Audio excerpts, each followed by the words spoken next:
नमस्कार, स्वागत है आप सभी का बीएस टीवी में। आपके साथ मैं हूं संयम जैन।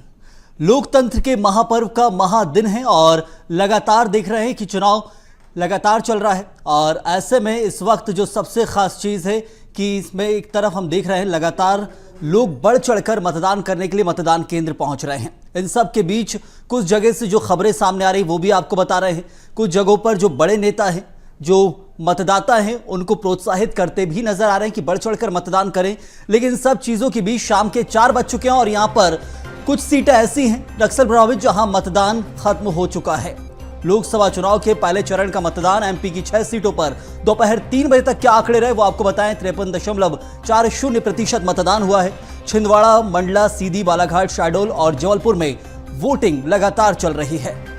तो छिंदवाड़ा और मंडला लोकसभा सीट में जहां कांटे की टक्कर देखने को मिल रही है, तो वहीं बालाघाट लोकसभा सीट की जो नक्सल प्रभावित क्षेत्र हैं, परसवाड़ा, लांजी और मैहर विधानसभा सीट, जहां पर शाम 4 बजे तक ही मतदान का समय दिया गया था, वहां मतदान समाप्त हो चुका है।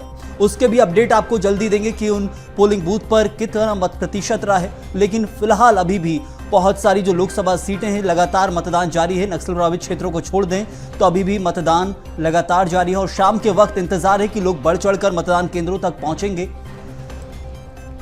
बीजेपी कांग्रेस प्रत्याशियों में कड़ा मुकाबला है। कुछ सीटों पर जरूर मोदी लहर के कारण फर्क दिख रहा है। बीजेपी एक तरफा जीत की बात जरूर करते नजर आ रही है, लेकिन कुछ ऐसी सीटें हैं, छिंदवाड़ा लोकसभा सीट हो या फिर मंडला लोकसभा सीट, यहां पर कड़ा मुकाबला देखने को मिल रहा है। कमलनाथ के बेटे नकुलनाथ कांग्रेस के प्रत्याशी हैं छिंदवाड़ा से, तो बीजेपी ने उनके सामने विवेक बंटी साहू को मैदान में उतारा। तो मंडला से फग्गन सिंह कुलस्ते विधानसभा चुनाव हार गए थे। विश्वास जताया पार्टी ने, लोकसभा का टिकट दिया और कड़ा मुकाबला अभी भी बना हुआ है क्योंकि उनके सामने ओमकार सिंह मरकाम को कांग्रेस पार्टी ने उतारा है।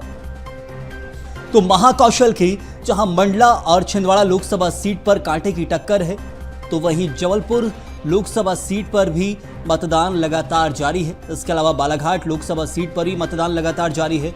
3 विधानसभा सीटों को हम पहले ही आपको बता चुके हैं, वहां शाम 4 बजे तक ही मतदान होना था नक्सल प्रभावित क्षेत्र होने के कारण। बाकी क्षेत्रों में लगातार मतदान चल रहा है। शाम 6 बजे तक मतदान चलेगा। तो बीजेपी कांग्रेस प्रत्याशियों के बीच जो सीटों पर कड़ा मुकाबला है, पूरे देश के अंदर 102 लोकसभा सीटों पर मतदान हो रहा है। और ऐसे में प्रदेश में मध्य प्रदेश और छत्तीसगढ़ की बात करें तो छत्तीसगढ़ की बस्तर लोकसभा सीट नक्सल प्रभावित भी है और आदिवासी बाहुल्य भी है। इस सीट पर भी मतदान लगातार चल रहा है। शाम 4 बजे तक इस सीट के भी कुछ विधानसभा क्षेत्रों पर मतदान की बात की गई थी कि शाम 4 बजे तक ही मतदान होगा क्योंकि नक्सल प्रभावित ये क्षेत्र है और सुरक्षा की दृष्टि से शाम 4 बजे तक का ही यहाँ चुनाव आयोग ने वक्त रखा था। तो बस्तर लोकसभा सीट पर भी बढ़ चढ़कर जहाँ मतदाता हैं वो अपने मताधिकार का प्रयोग कर रहे हैं। और मध्य प्रदेश के महाकौशल और विंध्य की कुछ लोकसभा सीटें, शहडोल, सीधी और जबलपुर, मंडला, बालाघाट, छिंदवाड़ा, इन सीटों पर मतदान हो रहा है। तो दूसरी सीटों का क्या हाल है वो भी आप जान लीजिए। प्रधानमंत्री नरेंद्र मोदी दमोह पहुंचे थे और वहां पहुंचने के बाद जनसभा को संबोधित किया। एक तरफ जो लोकसभा सीटें वहां मतदान चल रहा है, तो दूसरी आने वाले चरणों में जहां लोकसभा सीटों पर मतदान होगा वहां प्रचार पार्टियां कर रही हैं। बीजेपी हो या कांग्रेस लगातार प्रचार कर रहे हैं।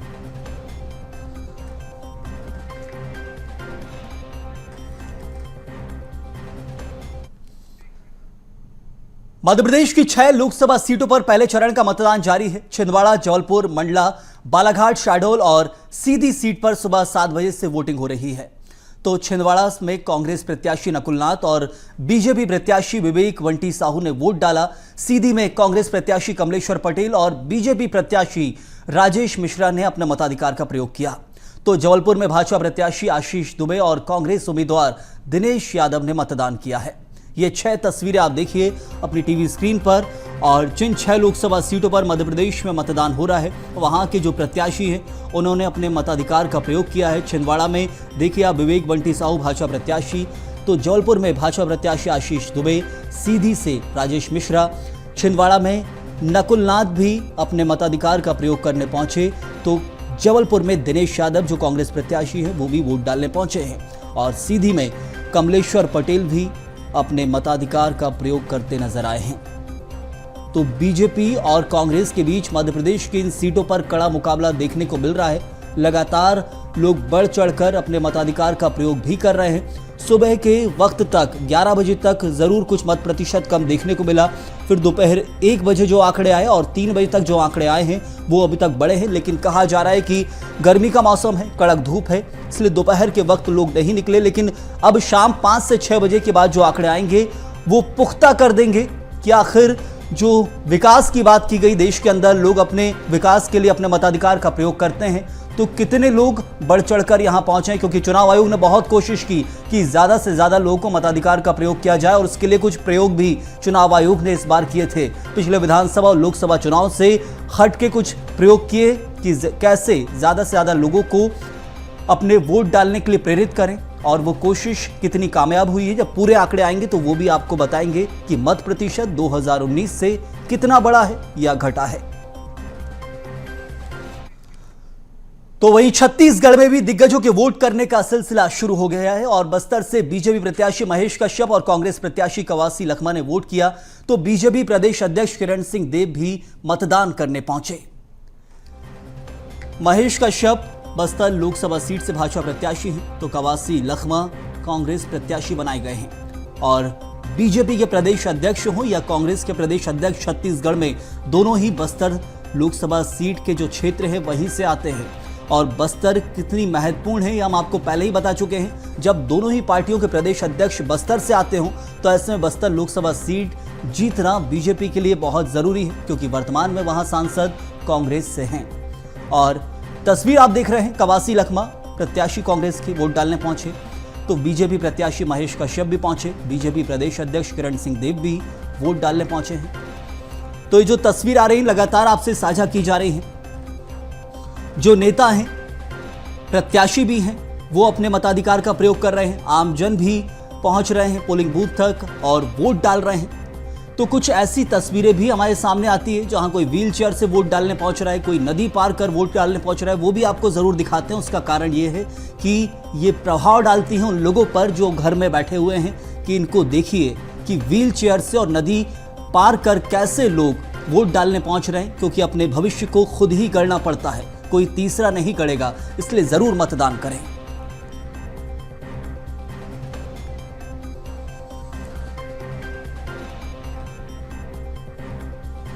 तो इस वक्त जो तस्वीरें आई वो आपसे साझा की, मत प्रतिशत क्या कुछ रहा वो भी आपसे साझा की है। चलिए एक खास पैनल भी हमारे साथ जुड़ा हुआ है, बीजेपी से प्रवक्ता मंजरी जैन हमारे साथ हैं। मंजरी जी, बहुत स्वागत है आपका।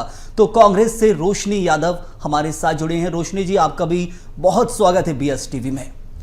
मंजरी जी, सबसे पहले आपसे ही सवाल है कि इस वक्त बहुत प्रचार बीजेपी ने किया, मोदी लहर का असर 2014 और 19 में देखने को मिला था। 24 में मोदी मैजिक से क्या छिंदवाड़ा सीट से शुरुआत करनी होगी मेरे को, क्योंकि पहले चरण में छिंदवाड़ा सबसे महत्वपूर्ण है, जहां सबसे ज्यादा ताकत बीजेपी ने झोंकी है। देखिए, छिंदवाड़ा भी जीत रहे हैं, बाकी हम 5 सीटें भी जीत रहे हैं। जिस तरह से मोदी जी ने विकास के नए आयाम गढ़े हैं, इतिहास गढ़ा है, आज देश को गौरवशाली, समृद्धशाली और वैभवशाली बनाने के लिए नरेंद्र मोदी जी ने जिस तरह से काम किया है, जिस तरह नीतिगत निर्णय लिए हैं, जिस तरह से गरीबों के उत्थान के लिए योजनाएं लेकर आए, चाहे महिला हो, चाहे किसान हो, चाहे युवा हो, सभी को आगे बढ़ाने के लिए, समाज की मुख्य धारा में जोड़ने के लिए जिस तरीके से काम किया गया, मैं समझती हूँ जनता पूरा विश्वास करती है मोदी जी की गारंटी पर। और हम पिछला देखिए, जनता ये भी देखती है कि कांग्रेस का शासनकाल 60 वर्षों तक इस देश के अंदर रहा और 10 साल का शासनकाल माननीय मोदी जी के नेतृत्व में भारतीय जनता पार्टी का रहा। तो वो तुलना भी करती है कि 60 सालों में आपने किस तरह को शासन किया, किस तरह गरीब को नजरअंदाज किया, किस तरह आपने तुष्टीकरण की राजनीति की, किस तरह आपने आदिवासी और दलित वोटरों का उपयोग किया, उनको सिर्फ एक वोट बैंक की तरह समझा, और महिलाओं के उत्थान के लिए आपने कभी कोई कारगर कदम नहीं उठाए। मैं समझती हूँ अगर महिलाओं की हम बात करें तो उनको एक पक्का घर देने से लेकर, एक शौचालय की सुविधा से लेकर, उनके घर में नल जल के माध्यम से जल पहुंचाने का, शुद्ध जल पहुंचाने का काम से लेकर तमाम जो सुविधाएं होना चाहिए थी, बिजली लेकर उनको लाडली बहना के तहत उनको अपना आर्थिक सहायता देना, उनको स्व सहायता समूह के माध्यम से समृद्ध करना, आर्थिक स्वावलंबन देना उनको, ये सब काम भारतीय जनता पार्टी की सरकार जरूर जवाब भी लेंगे यदि रोशनी जी हम से। युवाओं की बात करते हैं तो युवाओं को भी आत्मनिर्भर बनाने के लिए हमने रोजगार का सृजन किया है। रोजगार यदि हमने रोजगारों का सृजन किया है, उनको मुद्रा लोन देकर, जो कि हम 10 लाख था पहले, इसकी और बढ़ा दी गई निधि 20 लाख कर बहुत दी समय गई है और विस्तार से योजनाओं पर भी बात होगी। सबसे पहले जवाब लेना होगा रोशनी जी से। रोशनी जी, छिंदवाड़ा लोकसभा सीट में बीजेपी ने जो जितनी योजनाएं 10 साल में चलाई है, मोदी सरकार के कार्यकाल के दौरान जो काम हुए हैं, उन्हीं को सामने रखकर प्रचार किया है। तो कांग्रेस के पास अब कमलनाथ का चेहरा था, क्योंकि कांग्रेस के पास योजनाएं, जो मुद्दे हैं वो कितने कारगर हैं और सीटों पर पता चलेगा। लेकिन कमलनाथ, नकुलनाथ क्या इस बार अपना किला बचा पाएंगे? सबसे महत्वपूर्ण, क्योंकि मत प्रतिशत जो निकलकर सामने आया है वो एक अलग आंकड़ा बताता है कि कमलनाथ जी एक बहुत ही सामर्थ्यवान नेता है और उन्होंने 40 वर्षों से छिंदवाड़ा की आम जनता का और अपने छिंदवाड़ा के परिवार का विश्वास जीता है। और इसमें कोई दो राय नहीं है कि वो उस किले पे जीत का परचम लहराएंगे, जीत का ही झंडा लहराएगा। लेकिन बीजेपी में ये डर और भय सामने आता है कि किस तरीके से इनके नेता अमित शाह जी से लेके, गृह मंत्री से लेके, मुख्यमंत्री जी से लेके पूरा रैन बसेरा वहां डालते हैं और पूरा दमखम लगाते हैं। और अभी एक वीडियो और वायरल हुआ है, दैनिक भास्कर पे भी खबर चली है कि इनके जो नगर अध्यक्ष हैं वो नोट बांटते हुए भी नजर आ रहे हैं। तो अब इस हथकंडे को अपनाने पे बीजेपी उतर के आ गई है। अगर गारंटियों का इतना ही विश्वास भारतीय जनता पार्टी को खुद पर होता तो मुझे लगता है ये हथकंडे अपनाने की जरूरत नहीं थी कि डर भय से हमारे मेयर को ज्वाइन करा ले। लेकिन आज राम राजा की कृपा उन पर रही, उनको सद्बुद्धि आई और उन्होंने फिर कांग्रेस का दामन थामा और नकुलनाथ जी के लिए अपील की। और मैं इनको ये गारंटी की जो बात करते हैं, इन्होंने किसानों की आय दोगुनी करने की गारंटी का वादा किया था मोदी जी ने, उसमें ये फेल रहे। किसान आंदोलन करते हैं, कई किसान मारे जाते हैं, लेकिन उस पर ये मौन रहते हैं, उस पर कोई बात नहीं करते। जिस तरीके से प्रदेश में बेरोजगारी, चूंकि ये आंकड़ों की बात करते हैं तो मैं आपको बता दूं कि सेंटर फॉर मॉनिटरिंग इंडिया के एक जो है बेरोजगारी में कम से कम हमारे देश की दर 8% है।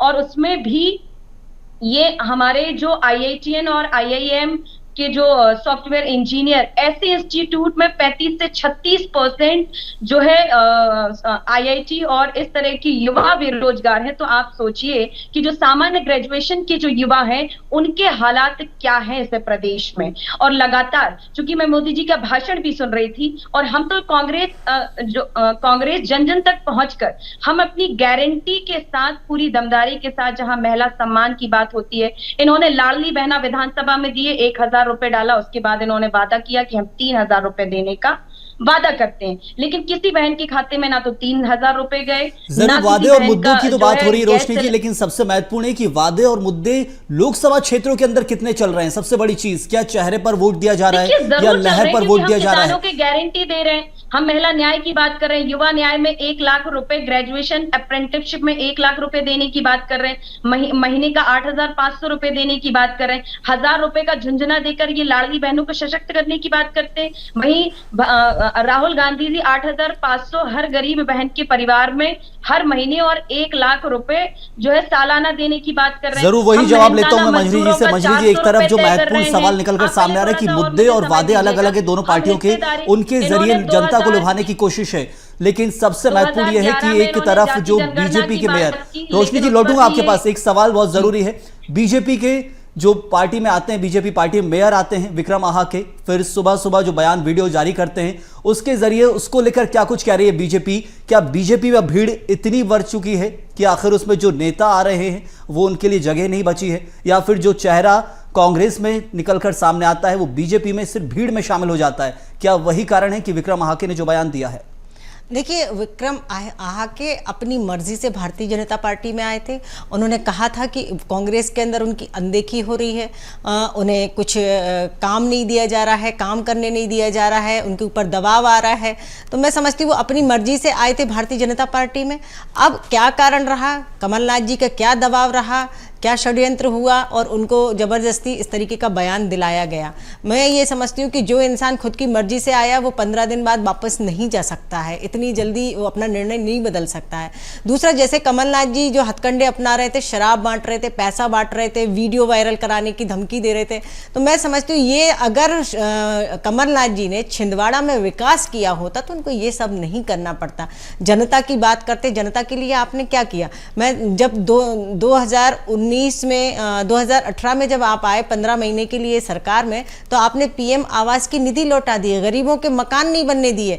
आप जो सिंचाई कॉम्प्लेक्स का जो काम आया था केंद्र सरकार से, उसमें से आपने 20 दिन के बाद ही वर्क ऑर्डर हुआ, जैसे उसके 20 दिन के बाद आपने करोड़ों रुपए का भुगतान कर दिया। ये भ्रष्टाचार किया आपने। वल्लभ भवन को भ्रष्टाचार की फैक्ट्री बना दिया था, ट्रांसफर की फैक्ट्री बना दिया था। तो वो जनता ने देखा है, जी ने पैसे सेंक्शन किए और जनता ने देखा। और आपने बेगा भारिया जो महिलाएं थी जिनके लिए पूर्व मुख्यमंत्री शिवराज सिंह चौहान जी ने उनके आहार पोषण के लिए 1000 रुपए देना शुरू किए थे, वो आपने बंद कर दिए। तीर्थ दर्शन योजना आपने वो बंद कर दी, कन्यादान योजना आपने वो बंद कर दी। और ये सबसे बड़ी चीज है कि एक पार्टी आती है, दूसरे की योजना बंद करती है, दूसरी पार्टी आती है, पहले की योजना बंद करती है। ये सिलसिला लगातार चल रहा है। लेकिन और सीटों को लेकर भी बात करेंगे। यहां वक्त एक ब्रेक का है, लौटेंगे आपके पास।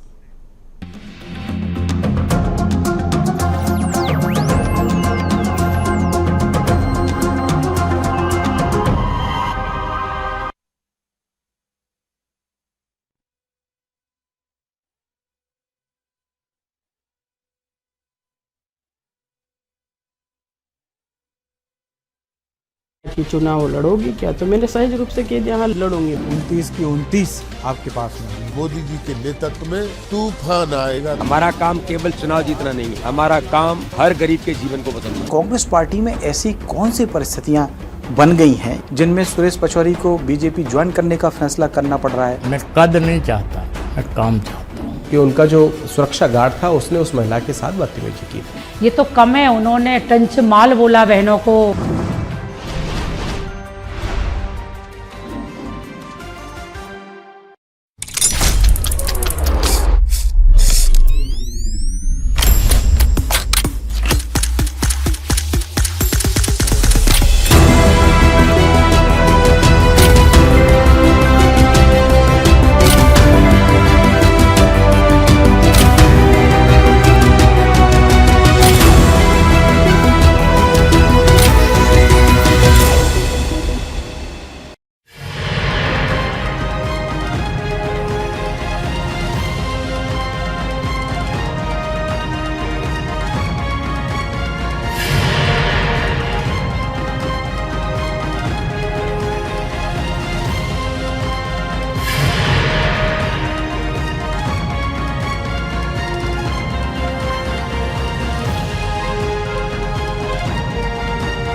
पक्ष कह रहा है कि इस बार देश में सर्वाधिक सीट लेके कांग्रेस आएगी। आज जनता के बीच जाकर ये बात कहेंगे तो जनता हंसने वाली है। क्या आपको लगता है कि 5 साल में कहीं विकास हो पाया, समाधान कुछ निकल पाया? स्क्रिप्टेड आधार पर उन्होंने अपना कहते हैं काम किया और जनता को खुश नहीं कर पाए। 11 सीट का लक्ष्य आप लोगों ने रखा है। 100% 11 जीतेंगे, जनता के सहयोग से जीतेंगे। क्या जादू आप लोगों ने चला दिया कि 54 सीट के साथ पहली बार छत्तीसगढ़ में आप लोग जीत के आए? मोदी जी की गारंटी। कांग्रेस कहती है कि वो सर्वाधिक सीट इस बार जीतेगी। ख्याली पुलाव खाना ही है तो क्या, कौन रोकता है? मोदी जी की बातों पे हर वर्ग का विश्वास बढ़ता जा रहा है। जो मोदी शब्द है वो गारंटी नहीं है, मोदी नाम ही गारंटी। भूपेश बघेल खुद चुनाव लड़ रहे, तामध्वज साहू चुनाव लड़ रहे। मालूम है कि हमें भी शहीद होना ही पड़ेगा। राजनीति में आपका सर्वोच्च क्या होगा? जनता जब तक आपको प्यार करती है वही राजनीति का सर्वोच्च होता है।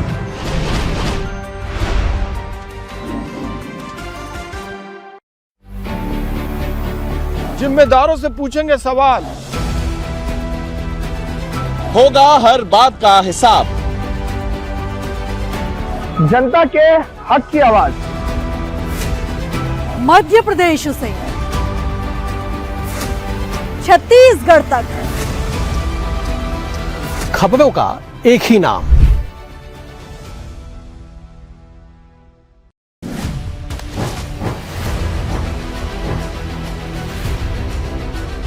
नमस्कार, मैं हूं प्रवीण दुबे। कई सारी योजनाओं के अनाउंसमेंट का इसकी वजह क्या है? मोहन यादव जी की सरकार इस समय युवाओं पे फोकस कर रही है। क्या राजी नाराजी थी जिस पर सहमति बन गई, और अब कमलनाथ की एमपी में भूमिका क्या होगी? कमलनाथ जी ने अपने मुंह से कभी कहा नहीं कि मैं जब बीजेपी में जा रहा हूं। प्रधानमंत्री नरेंद्र मोदी जी जड़ी बूटी दे गए हमको, और अब वो 370 होके रहेगा। इस संगठन तंत्र की शक्ति ही वैभव का चित्र सजाती है। भाजपा ने कुछ नहीं किया, ये जो है माननीय उच्चतम न्यायालय की मेहरबानी है। होते रहे ऐसे सवाल जिन्हें लेकर एक खास पैनल के पास जाएंगे और कहेंगे जवाब तो देना होगा।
बात में दम है लेकर हाजिर हूं मैं शरद। 25 साल की उम्र में विधायक बन जाना। पापा ने ये पूछा कि चुनाव लड़ोगी क्या, तो मैंने सहज रूप से कह दिया हाँ लड़ूंगी। 29 की 29 आपके पास में मोदी जी के नेतृत्व में तूफान आएगा। हमारा काम केवल चुनाव जीतना नहीं है, हमारा काम हर गरीब के जीवन को बदलना। कांग्रेस पार्टी में ऐसी कौन सी परिस्थितियां बन गई हैं जिनमें सुरेश पचौरी को बीजेपी ज्वाइन करने का फैसला करना पड़ रहा है? मैं कद नहीं चाहता, मैं काम चाहता हूँ।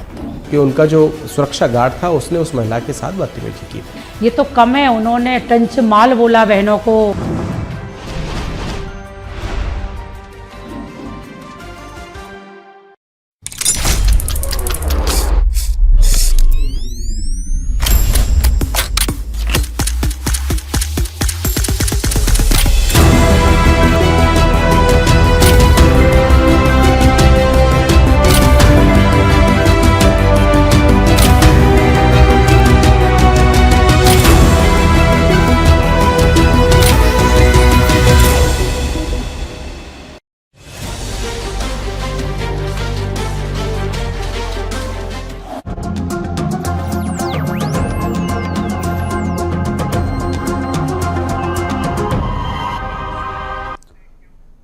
ब्रेक के बाद फिर स्वागत है आप सभी का।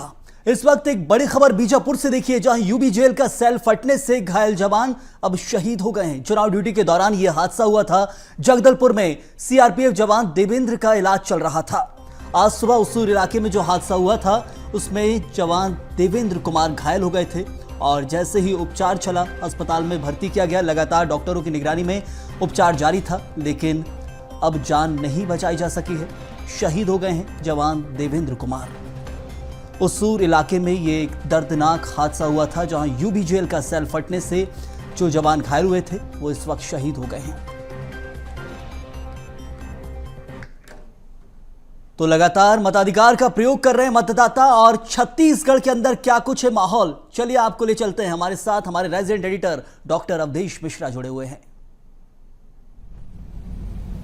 बेहद शुक्रिया सयाम। छत्तीसगढ़ के एक सीट पे मतदान के लिए जिन 8 विधानसभा मतलब एक लोकसभा बस्तर के जिन 8 विधानसभा में मतदान कार्य जारी था, उनमें से 6 पे मतदान कार्य संपन्न हो चुके हैं। जो लोग पोलिंग बूथ के भीतर हैं केवल वही अब अपने मताधिकार का इस्तेमाल कर रहे हैं। बाकी 2 विधानसभा में शाम 5 बजे तक चुनाव होना है और उसके बाद पता चल पाएगा कि कितने फीसदी लोगों ने बस्तर में बढ़ चढ़ के इस लोकतंत्र के महापर्व में हिस्सा लिया।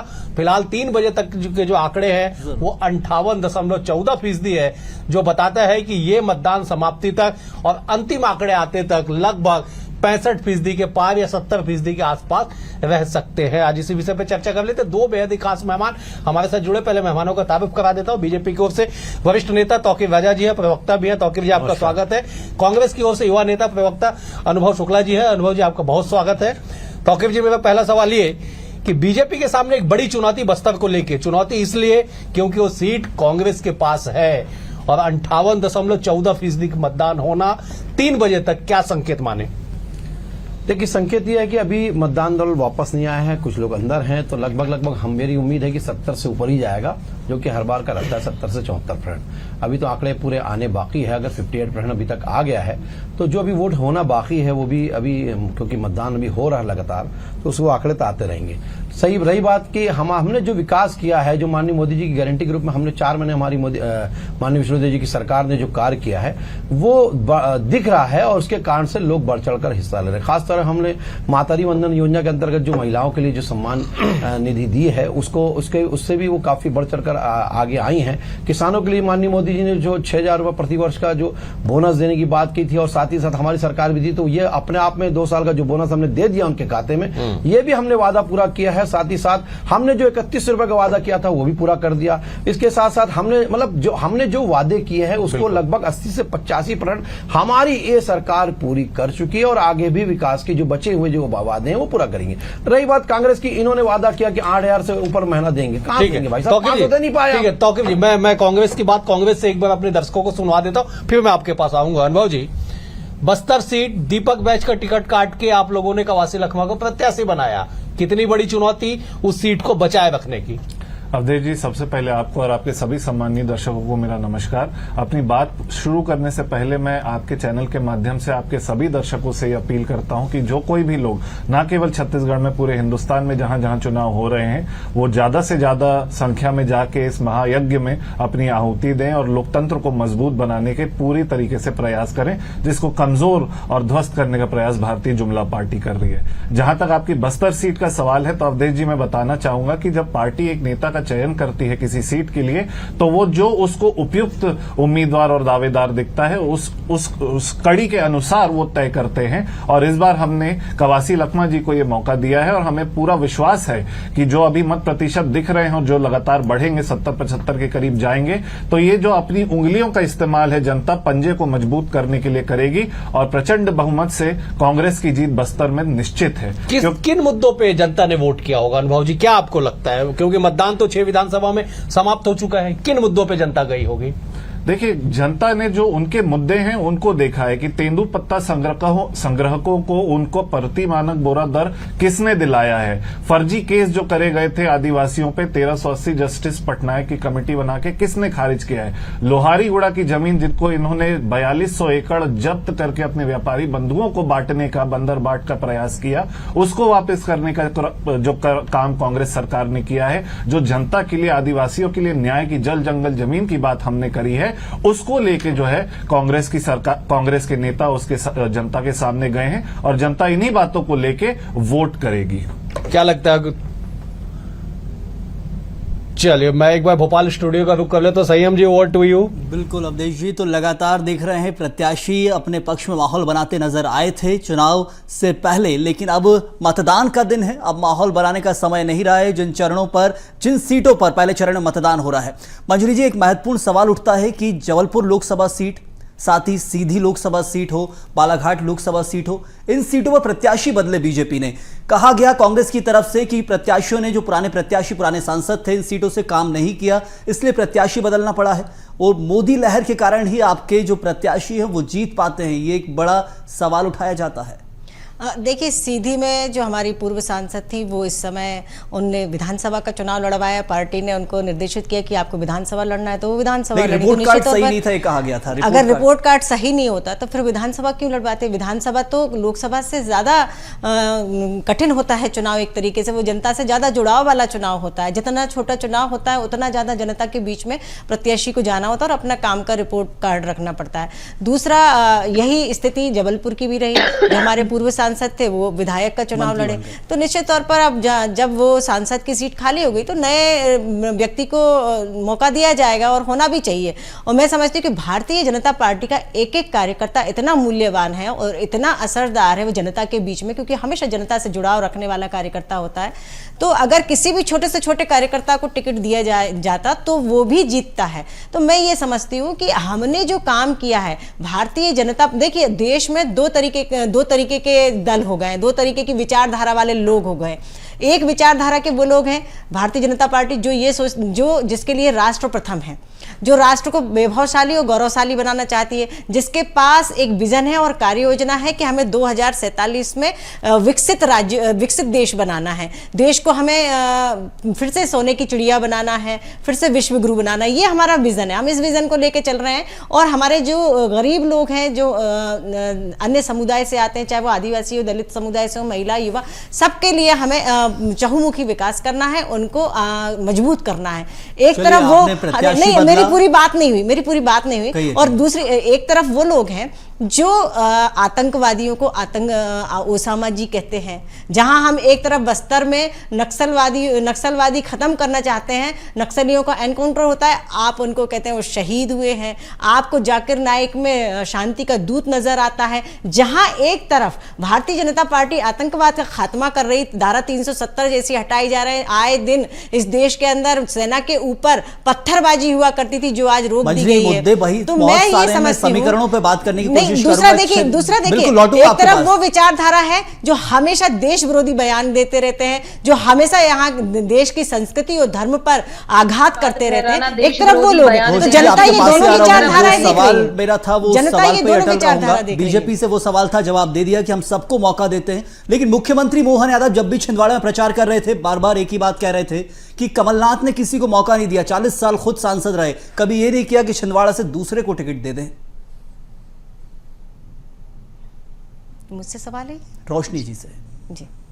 जी मैंने कहा, देखिए जो हमारी पार्टी की जो एक शैली है कि जहाँ पे जो कार्यकर्ता मजबूत होता, कार्य करने योग्य होता है, उसको ही प्राथमिकता देते हैं। और वहां छिंदवाड़ा की कमलनाथ जी सर्वोच्च नेताओं में रहे हैं, तो ये स्वाभाविक सी बात है। और उस क्षेत्र के विधानसभा के चुनाव को भी अगर हम देखते हैं तो हम 7 विधानसभा सीट जीतते हैं और उसके बाद जो है नकुल नाथ जी के रूप में सांसद उनको चुना जाता है। और वहीं जब मोहन यादव जी जाते हैं, अभी मेरी बहन बहुत बड़ा लंबा चिट्ठा बता रही थी कि बीजेपी ने ये किया वो किया, तो इनके मुख्यमंत्री जी जो है, मुझे लगता है अभी इतना बालपन है कि वहां बीजेपी के कार्यकर्ता मिलते हैं और उनको रोशनी जी, बालपन है, मुख्यमंत्री तो आपके भी हैं, आपको शर्म आना चाहिए इस तरीके के वार्तालाप करते हुए। हैं, लेकिन आप इतनी बड़ी नहीं हो गई कि आप मुख्यमंत्री जी को बालपन बोलो। शर्म आना चाहिए कि आप देश के लोगों को देशद्रोही कहते हैं। आप जो है कांग्रेस के जो जब देशद्रोही बयान आएंगे तो वही कहा जाएगा। डेंगू मलेरिया कहेंगे तो हम तो वही बोलेंगे। जब पाकिस्तान में जो आप बात करते हैं, अभी राहुल गांधी जी महुआ खाने को लेकर आप बात करते हैं, तेरे कातिल जिंदा है, टुकड़े टुकड़े गैंग के लोगों को टिकट दिया जाएगा दिल्ली से, तो क्या करेंगे? खाने जाते तब आपके सवाल नहीं उठते हैं? जब आप विदेशों में जाकर राहुल गांधी जी देश को सवाल खड़े नहीं होते। समीकरणों पर चर्चा हो रही है, लेकिन मुद्दे कई सारे हैं और यहाँ पर आतंकवाद हो या फिर कई सारे मुद्दों पर भी बात की जा रही है, लेकिन इस वक्त मेरे पास समय कम है। मैं छत्तीसगढ़ का रुख करना चाहूंगा। रोशनी जी, लौटूंगा आपके पास। अवधेश जी, ओवर टू यू। हाँ बिल्कुल, मैं तौकीब जी का रुख कर लेता हूं। तौकीब जी, कांग्रेस ने तो दर्जनों मुद्दे बता दिए कि जनता के मन में क्या था। मैं था इसलिए बोल रहा हूं क्योंकि 6 विधानसभा में मतदान संपन्न हो गया। 4 जून को जब पिटारा खुलेगा तब कांग्रेस दावा कर रही है कि उनके पार्टी के प्रत्याशी जीतेंगे। जो समीकरण कांग्रेस ने बनाया उस समीकरण को लेके बीजेपी के दावों का आधार क्या है, जब 2 आधार बता दीजिए दर्शकों को। देखिए, सबसे पहले तो मैं आपको ये बता दूं, पिछली पूर्ववर्ती सरकार मनमोहन सिंह की सरकार थी, उन्होंने अपने 10 वर्षों के कार्यकाल में छत्तीसगढ़ को मात्र 80,000 करोड़ रुपए दिए थे। सबसे पहले आपको उदाहरण देकर बता रहा हूं। हाँ, और वही हमारी माननीय मोदी जी की सरकार मात्र 10 वर्षों में, जिसमें प्रदेश में भूपेश की लबड़ी सरकार भी रही, जिसमें हमारी माननीय मोदी जी ने 3,85,000 करोड़ रुपए दिए थे। और क्या विकास हुआ ये दिखता है। हमारे टाइम 5 साल में उससे ज्यादा विकास हुआ और इनके 5 साल में पूरा घपला घोटाला, उसके अलावा कुछ नहीं हुआ। एक बात। दूसरी बात मैं आपको बता दूं, ये शराब घोटाले में सबसे ज्यादा नाम अगर आया है तो कवासी लखमा के मंत्रालय से कवासी लखमा जी का भी नाम आया था। आज वो बोलते हैं कि मैं जीतूंगा और माननीय प्रधानमंत्री जी मरेगा। कितना गंदा शब्दों का प्रयोग करते हैं। एक इनके चरणदास मन नेता प्रतिपक्ष बोलते हैं कि लाठी मारना चाहिए माननीय प्रधानमंत्री जी को। आप शब्दों का प्रयोग क्यों कर रहे भाई? जब जीत नहीं सकते तो आप आक्षेप लगाने की कोशिश करते हो, झूठा आडंबर दिखाने की कोशिश करते हैं। यही आपका चाल और चरित्र है, यही आपका डीएनए। देश भेजने की अगर बात करें तो इंदिरा गांधी ने क्या किया ये आपको पता है, सब समझ में आ गया कि श्रीलंका को एक चुपचाप टापू भेज दिए। देश तो आपने बेचा, लोकतंत्र की हत्या आपने करी, पंडितों का सम्मान आपने कभी नहीं किया। कश्मीरी पंडितों को भगाने का जब कार्य हो रहा था तो आपके कांग्रेसी क्या मुंह छुपा के घूम रहे थे? आप जरा बताइए। जब वो कांग्रेसी लोग वहां पर लोग बोलते थे कि अपनी महिलाओं को छोड़ जाओ, तो आपको क्यों नहीं, आप चुनौती नहीं देते हो? नजर आया आपकी सरकार वहां रही। तो ये बहुत बुरी स्थिति रही। हमेशा हमने महिलाओं का सम्मान किया, हमेशा हमने राष्ट्र के हितों के लिए बात करी और राष्ट्र की विकास की बात करें। मोदी जी ने विजन दिखा दिया कि विकसित भारत 2047 तक बन के रहेगा और उसकी ओर हमारी माननीय विष्णुदेव साय जी ने भी आपने विजन दिखा दिया। 4 महीने में 85% योजनाएं पूरी कर दिया आपने। 36 वादे किए, एक वादे पूरे किए, आपको खाड़ फेंका। तौकीब जी, मैं लौटूंगा। आपका इतिहास बहुत अच्छा है, आपके वक्तव्य से पता चलता है कि आपको कश्मीरी पंडितों पे हो जुल्म याद है, आपको इंदिरा गांधी के शासन में लगे आपातकाल बखूबी याद है। वर्तमान पे भी चर्चा कर लेंगे। अनुभव जी, जरा जवाब दे दीजिए कि किस तरह से कांग्रेस पार्टी जो है पिछले 5 साल में उन्होंने भ्रष्टाचार किया, जिसकी वजह से न केवल आपकी सरकार गई बल्कि इस लोकसभा में भी आपको उस एक सीट से हाथ धोना पड़ेगा जिसपे दीपक बैज का कब्जा है मौजूदा समय में। मैं आपकी बातों का जवाब देने से पहले तौकीर जी ने जो बेबुनियादी आरोप लगाए हैं उनको बहुत ही संक्षिप्त में उनका जवाब देना चाहूंगा। ये बात कर रहे थे कि श्रीलंका के साथ क्या हुआ। मैं इनको याद दिलाना चाहूंगा कि 2016 में लैंड बाउंड्री एग्रीमेंट किया था हिंदुस्तान की केंद्र की सरकार ने बांग्लादेश के साथ। आपने हिंदुस्तान की जमीन बांग्लादेश को दे दी साहब, उसका क्या? भाई साहब पहले जानकारी पूरी दुरुस्त करिए, जानकारी दुरुस्त करिए। नहीं मैं यहाँ एक बार रोकूंगा। अगर बाउंड्री वॉल किया था तो उसके बाद ये बता दीजिए बदले में जमीन ली थी, बदले में जमीन छोड़ी गई थी, जो उसका फैसला बराबर में किया गया था। पहले जानकारी दुरुस्त करिए। तौकीब जी, मैं बिल्कुल सीधे आपके पास आऊंगा। एक बार अनुभव जी कंप्लीट कर लें, आप नोट कर लीजिए। आप अपने बारे में बोलेगा। आपने लैंड बाउंड्री एग्रीमेंट किया, आपने बांग्लादेश को एनक्लेव्स दे दिए। व्यक्तिगत टिप्पणी की जो आप बात कर रहे हैं तो दिन रात आप राहुल गांधी जी को, प्रियंका गांधी जी को, उनके परिवार को न जाने किस प्रकार की अभद्र भाषाओं का इस्तेमाल करते हैं। मैं तो वो टीवी पे दोहरा भी नहीं सकता। सोशल मीडिया पे हो चाहे आपके बड़े नेता हो, किस प्रकार की अभद्र बातें करते हैं उनकी माताओं और बहनों के बारे में। आपको शर्म आपको आनी चाहिए व्यक्तिगत टिप्पणी की बात करते हुए। जहां तक आप मनमोहन सिंह जी की सरकार की बात कर रहे हैं तो मैं आपको प्रधानमंत्री के नाम के साथ बोल रहा हूं, अमित शाह जी के नाम के साथ बोल रहा हूं कि ये संसद में आते हैं तो कोई बोलता है 20 करोड़, कोई बोलता है 22 करोड़ लोगों को आपने गरीबी रेखा से बाहर निकाला। मनमोहन सिंह ने 10 साल में 27 करोड़ लोगों को गरीबी रेखा से बाहर निकाला था, वो भी तब जब 2008 में पूरी दुनिया मंदी में थी। ये हमारी कामयाबी है, ये हमने किया है। ठीक है अनुभव जी, मैं 10 सेकंड तौकीब जी आपको समय दे रहा हूं, मुझे भोपाल जाना पड़ेगा। 10 सेकंड में आप जवाब दीजिए, मैं भोपाल स्टूडियो का रुख करूंगा। देखिए साहब, गरीबी रेखा की अगर बात करें तो ये आंकड़े हम नहीं कहते, ये आंकड़े दुनिया को बता रहे हैं और आपको ऑनलाइन दिख रहा है। 25 करोड़ रुपए, 25 करोड़ लोगों को गरीबी रेखा से निकालने वाले माननीय मोदी जी हैं। लोगों को देश की जनता महसूस कर रही है और इसका नतीजा भी आपको दिखने लगा है कि जो चाइना या पाकिस्तान आंख दिखाता था, हम दिखाने की बात करी थी, क्या हुआ आपको? लेकिन उनकी औकात नहीं होती, बंद हो गया आपकी आंखों में, कहाँ गई आपकी आंखें? चाइना की गोद में बैठ के चंदा लेने वाले हमें बस दिखाओ, देश की लोकतंत्र की हत्या करने वाले हमें बस दिखाओ पड़ेगा। आप लोगों ने हमेशा गलत काम किया, आपने सिर्फ देश को बेचा है। मुझे भोपाल का रुख करना पड़ेगा। संयम जी, ओवर टू यू। बिल्कुल अवधेश जी, यहाँ पर हमारे मेहमान रोशनी यादव जी इंतजार कर रहे हैं। रोशनी जी, एक महत्वपूर्ण सवाल उठता ही है कि कांग्रेस पार्टी बड़े मुस्तैदी के साथ, तैयारी के साथ चुनाव लड़ रही है, लेकिन देख रहे हैं कि कमलनाथ जो है वो अपने गढ़ में ही है, छिंदवाड़ा में क्या, और जो राजगढ़ के अंदर दिग्विजय सिंह है वो अपने क्षेत्र के अंदर चुनाव प्रचार कर रहे हैं, लेकिन पूरे क्षेत्रों के अंदर पार्टी के जो बड़े नेता हैं कमलनाथ और दिग्विजय सिंह देखने नहीं मिल रहे। क्या समझा जाए कि इस वक्त प्रतिष्ठा बहुत जरूरी है कांग्रेस के लिए? प्रदेश में कितनी सीटें आएंगी वो बात की बात है कांग्रेस के लिए, लेकिन राजगढ़ और छिंदवाड़ा बचाना बहुत जरूरी है। देखिए, छिंदवाड़ा और राजगढ़ से हम बिल्कुल निश्चिंत हैं, दोनों जगह बहुत ही अच्छी जीत होगी हमारी। और जहां ये बात करी जाती है कि छिंदवाड़ा में कमलनाथ जी है, तो भाई स्वयं वहां कमलनाथ जी और उनके बेटे चुनाव लड़ रहे हैं और वो स्वयं सामर्थ्यवान नेता है। तो हमने तो बड़े नेताओं की कोई सभाएं नहीं कराई हैं, क्योंकि हम ग्रामीण विकास पे जाके ग्रामीण क्षेत्रीय मुद्दों पर हम चुनाव लड़ रहे हैं। तो हमारे लिए क्षेत्रीय नेता महत्व रखता है। वहां दिग्विजय सिंह जी राजगढ़ में जो है टक्कर, क्या मुझे लगता है जीत के पायदान पे वो पहुंच चुके हैं। और वहां के जो कार्यकर्ता है, जो उनका मिलनसार स्वभाव है, रोशनी जी, यदि निश्चिंत है तो इन दोनों नेताओं को प्रदेश के दूसरे सीटों पर प्रचार करना चाहिए, लेकिन अपने ही क्षेत्र में ताज्जुब की बात यह है, क्या अपने क्षेत्र में कोई डर है इसलिए क्षेत्र में ही प्रचार में जुटे हैं? देखिए, ये डर नहीं कहता। अपने घर के बचाव के संरक्षण के लिए नेता को जो है खड़े रहना पड़ता है। जिस प्रकार भारतीय जनता पार्टी ने तो पूरा दमखम लगा दिया, उनके होम मिनिस्टर से लेके मुख्यमंत्री से लेके रात भर वही डेरा डाले हुए हैं। और चूंकि अब तो नोट बांटना भी शुरू कर दिया है, तो डर भय तो इनमें देख रहा है। अगर इनको डर भय नहीं है तो कांग्रेस के नेताओं को भारतीय जनता पार्टी ज्वाइन कराने की क्या जरूरत है? अगर इनको डर भय नहीं है तो जिन पे ये भ्रष्टाचार का जिन नेताओं पे आरोप लगाते हैं, चाहे वो अजीत पवार हो, सुप्तेंदु जी हो, चाहे हेमंत बिस्वा जी हो, चाहे जिंदल जी हो, पहले ये जब कई अन्य दलों में रहते हैं तो ये कहते हैं भ्रष्टाचारी है, किसी पे 70,000 करोड़ का जो है घोटाला है, कोई किसी तरह का घोटाला कर रहा है। और बीजेपी ज्वाइन करता है तो बिल्कुल नीट एंड क्लीन चिट मिल जाती है, सारे मुकदमे निरस्त हो जाते हैं, फिर इनको कोई डर भय नहीं रहता। तभी हमने कहा कि बीजेपी में ऐसी वॉशिंग मशीन है कि भ्रष्टाचारी नेता जाकर के बिल्कुल नीट एंड क्लीन हो जाते। अभी मेरे जो है राष्ट्रहित पर ये बात कर रहे थे, तो मैं इनको याद दिलाना चाहती हूँ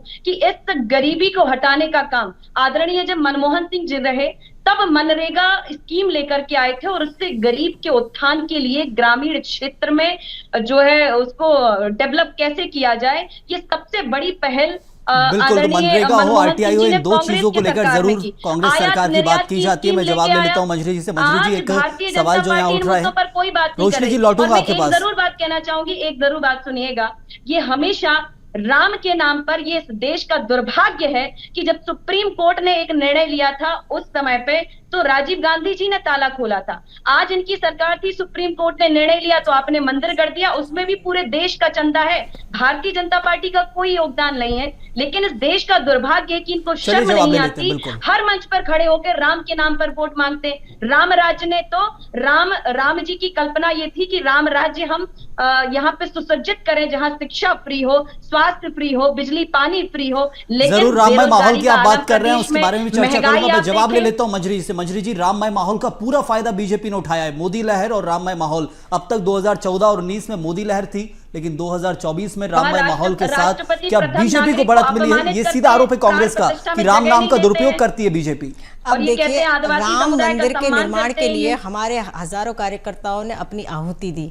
सतत आंदोलन ये चलता रहा 1980 से, और मैं समझती हूँ कि अगर भव्य राम मंदिर बना है, रोशनी जी आप सुनने का मादा रख लिए, बोलती हैं तो जवाब लीजिए ना। आप भी बहुत बोलते हैं, आंदोलन सतत आंदोलन किया और आज भव्य मंदिर बनकर जो तैयार हुआ है रामलला का, वो भारतीय जनता पार्टी की मजबूत इच्छा शक्ति का कारण ही रहा। 500 साल तक रामलला जी जो है वो टेंट के अंदर रहे। ये दुर्भाग्य था देश का कि अगर टेंट फट जाता था तो उसके लिए भी हमें न्यायालय जाना पड़ता था, अनुमति लेना पड़ती थी कि टेंट फट गया है, हमें उसे बदलना है। ये दुर्भाग्य था भारत का, ये दुर्भाग्य था भारत का कि आपने राम सेतु को काल्पनिक बताकर और अदालत में जाकर फौज खड़ी कर दी थी। ये दुर्भाग्य था भारत का। ये दुर्भाग्य था भारत का कि आपने रामलला के प्राण प्रतिष्ठा में आने से इनकार कर दिया, आमंत्रण अस्वीकार कर दिया, राम का अपमान किया। ये जनता देखती है। आपने इस देश की जनता के साथ अन्याय किया। आप न्याय यात्रा निकालते हैं, आपको माफी यात्रा निकालनी चाहिए थी राहुल गांधी जी। मंजरी जी, मैं सवाल को बदलना चाहूंगा यहाँ पर। महत्वपूर्ण जो सवाल है, क्योंकि राममय माहौल की बात होगी तो बहुत सारे गड़े मुर्दे उखाड़े जाएंगे। मंजरी जी, मेरा सवाल यह है कि प्रधानमंत्री नरेंद्र मोदी आते हैं प्रदेश में, जबलपुर में प्रचार करते हैं, बालाघाट जाते हैं, होशंगाबाद की पिपरिया जाते हैं, लेकिन छिंदवाड़ा नहीं जाते हैं, जबकि छिंदवाड़ा ही जीतना बीजेपी का लक्ष्य है। तो ऐसे में आखिर समझा जाए कि प्रधानमंत्री नरेंद्र मोदी तीनों क्षेत्र में जा रहे हैं, छिंदवाड़ा के पूरे गोल गोल सर्कल में जा रहे हैं, लेकिन छिंदवाड़ा नहीं जा रहे हैं। क्या कारण है? क्या छिंदवाड़ा यदि पीएम गए और हार गए तो प्रतिष्ठा पर सवाल आएगा क्या? नहीं, बिल्कुल नहीं, ऐसा नहीं है। प्रधानमंत्री जी के दौरे जो है वो संगठन डिसाइड करता है। दूसरी बात यह है कि छिंदवाड़ा हम जीत रहे हैं, उसमें कोई संशय नहीं है। 4 तारीख को आप देख लीजिए कि छिंदवाड़ा हम पूर्ण बहुमत बहुत अच्छे से पिछले रिकॉर्ड तोड़ते हुए हम बहुत अच्छे से छिंदवाड़ा की सीट निकाल रहे हैं। बंटी साहू जी बहुत अच्छे तरीके से जीत रहे हैं। कितने भी कमलनाथ जी पैसे बांट ले, शराब बांट ले, वीडियो बनवा ले, फर्जी वीडियो बनवा ले, कुछ भी कर ले, उससे कुछ फर्क पड़ने वाला नहीं है। ये जो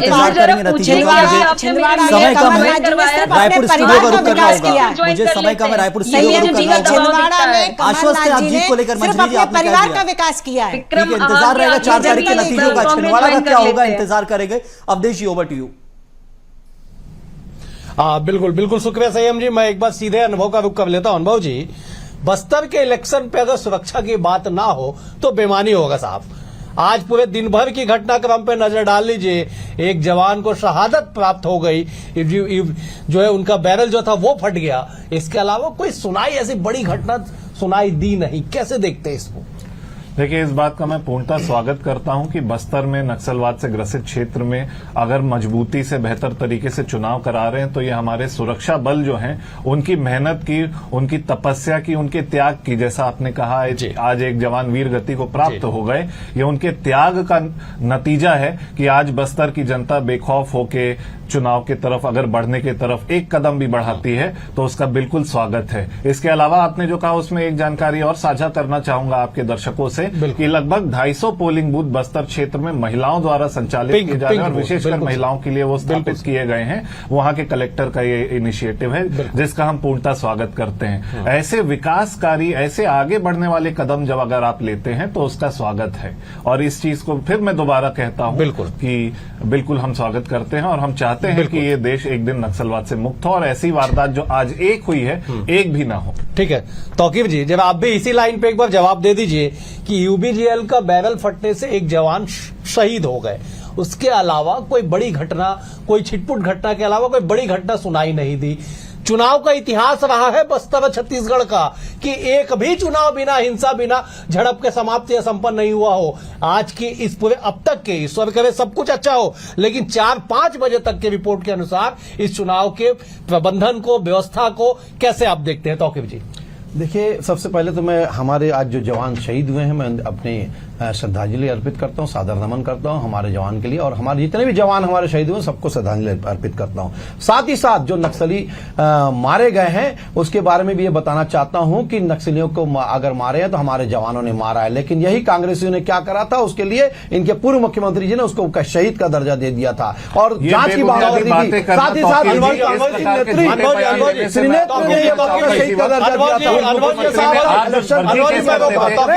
इलेक्शन कमीशन ये बहुत आदिवासियों में आपने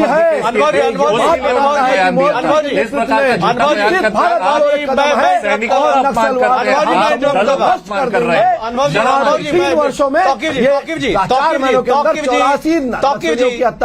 पहले सवाल से आखिरी सवाल तक एक ही पिच में मत खेलिए ना। मैं आपसे सिंपल सा सवाल पूछ रहा साहब कि आज की व्यवस्था पे जवाब दे दीजिए। आप कांग्रेस पे आ जाते हैं, आप आइए ना व्यवस्था पे। बहुत बड़ी अच्छी व्यवस्था है। आप कांग्रेस विपक्ष में होके सकारात्मक जवाब देती है, आप सत्ता पक्ष में होके आक्रोशित हो जाते हमारा शीर्ष मैं वही बात कर रहा कि इलेक्शन कमीशन की ये बहुत बड़ी उपलब्धि है। इलेक्शन कमिश्नर को बधाई के पात्र है कि इन्होंने बहुत अच्छा कार्य किया। आप दोनों आप जवानों के साथ साथ जो अभी जो सुरक्षा का जो इंतजाम किया था, इतना अच्छा पुख्ता इंतजाम इसके पहले नहीं हुआ। यही तो मैं बताना चाह रहा हूँ, ये विकसित भारत की ओर। देखिए दरअसल क्या है कि दोनों कदम है, केवल सुरक्षा देश की नहीं, आपके प्रदेश की नहीं, पूरे देश की सुरक्षा का सवाल है। और माननीय मोदी जी ने हमेशा इसको गंभीरता से लिया। यही इलेक्शन कमीशन ने पुलवामा में क्या हुआ था, वहां कहा चाइना को लाल आंखें दिखाने थे, लद्दाख में जवानों के जांच की बात करते हैं। शहीद जो है नक्सलियों को बोलते हैं। हमारे शीर्ष नेतृत्व मारेंगे तो आपको दुख होगा ना, इसलिए तो दुख हो रहा है। यही कांग्रेस पार्टी का चाल और चरित्र है, दुख हो रहा है। मुझे भोपाल स्टूडियो जाना होगा। दरअसल आप लोग सियासत के चश्मे के बगैर आम जनता की तकलीफों को देख ही नहीं पा रहे, आप सियासत में पड़ जाते। साहब उन लोगों का भी सोचिए ना, उन आदिवासियों का भी सोचिए, उन गरीब लोगों का भी सोचिए जो बंदूक के साये में गोलियों के भय से मतदान केंद्रों तक नहीं पहुंचते थे। आज अगर 58% मतदान हो रहा है तो लोकतंत्र की जीत है, ये सुरक्षा तंत्र की जीत है। आप सियासत से परे एक कदम आगे बढ़ाइए तो इस ओर, तब तो ऐसा लगेगा कि आप लोग सच में लोकतंत्र को मजबूत करने के लिए एक सकारात्मक भूमिका के साथ भी आगे जाते हैं। मैं लौटूंगा, समय रहा तो मैं भोपाल स्टूडियो का रुख करता हूं। संयम जी, ओवर टू यू। जी, समय अब नहीं बचा है। मैं यहां पर इस खास सत्र को यहीं धन्यवाद देना चाहूंगा सभी मेहमानों का। मंजरी जी आपका भी धन्यवाद, रोशनी जी आपका भी धन्यवाद, साथ ही हमारे साथ तौकीर रजा और अनुभव शुक्ला छत्तीसगढ़ से जुड़े, आप दोनों का भी बहुत धन्यवाद। और अवधेश जी आपका भी बहुत बहुत धन्यवाद इस खास चर्चा में जुड़ने के लिए। और इसी के साथ लगातार देख रहे हैं कि मतदान लगातार जारी है सभी क्षेत्रों के अंदर। तो बालाघाट की 3 विधानसभा सीटों पर मतदान समाप्त हो गया। हमने आपको बताया था शाम 4 बजे ही ये विधानसभा सीटों पर मतदान समाप्त हो गया था। बैहर, लांजी और परसवाड़ा के मतदान केंद्रों में मतदान समाप्त हो गया है। सुबह 7 बजे से शाम 4 बजे तक मतदान का समय था। बालाघाट की बाकी सभी विधानसभा सीट पर मतदान अभी भी जारी है। शाम 6 बजे तक मतदान होगा, लेकिन 3 सीटें जो नक्सल प्रभावित हैं, चुनाव आयोग ने वहां शाम 4 बजे तक का ही समय रखा था। परसवाड़ा विधानसभा, बैहर विधानसभा और लांजी विधानसभा ये बालाघाट लोकसभा की विधानसभा सीटें हैं, जहां पर नक्सल प्रभावित क्षेत्र होने के कारण सुरक्षात्मक दृष्टि से शाम 4 बजे तक ही यहां मतदान का समय दिया गया था और अब मतदान समाप्त हो चुका है। तो ये बड़ी खबर इस वक्त आपको बता रहे हैं, बालाघाट लोकसभा क्षेत्र की 3 विधानसभा सीटें जहां मतदान समाप्त हो गया है। क्या कुछ मत प्रतिशत रहा है, जल्द ही पता चलेगा, वो भी आपसे साझा करेंगे। लेकिन फिलहाल इन 3 विधानसभा सीटों में मतदान समाप्त हो चुका है। बाकी जबलपुर, सीधी, शहडोल, इसके अलावा जो मंडला लोकसभा सीट है, छिंदवाड़ा लोकसभा सीट है, वहां मतदान लगातार जारी है। तो पहले चरण का जो मतदान है वो अपने समाप्ति की ओर है। शाम 6 बजे सभी लोकसभा सीटों पर मतदान समाप्त हो जाएगा।